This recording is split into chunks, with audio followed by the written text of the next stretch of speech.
Значи за програмата Граждански бюджети и ХАЛО аз лично разбрах от община Хасково. Това е възможност, която дава реален шанс на хората на гражданското общество и на всеки един жител на селото да представи своя идея, да обедини хора около нея и да участва с проект.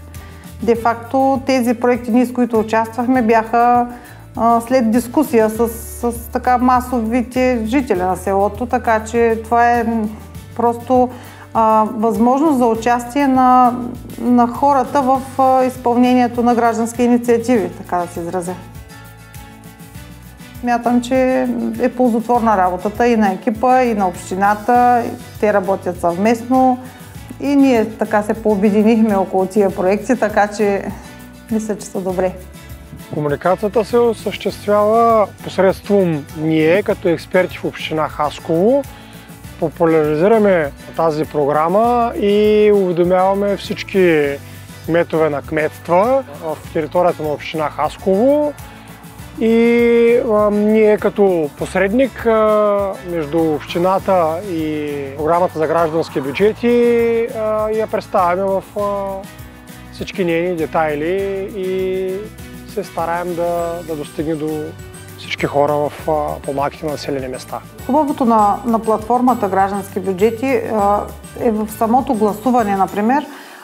Може да гласува всеки, който има постоянен или настоящ адрес към населеното място, за което ще гласува. Аз мисля, че точно така трябва да бъде.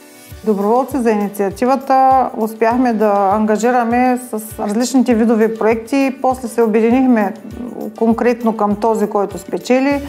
При нас на този етап има желание за работа, за намеса в обществени дейности и мероприятия. Аз лично срещам подкрепа на повечето от хората от селото, така че това беше добре дошло за нас, като може би една проверка за единството на хората в селото и мисля, че свършихме добра работа всички.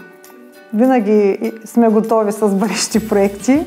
Имаме няколко вече на този етап. Още единия, докато да приключим, имахме нови идеи за реализиране, така че с нетърпение чакаме да се отвори на ново програмата, новия сезон и да пожелаем здраве и успех на всички организатори и да благодарим най-вече на всички.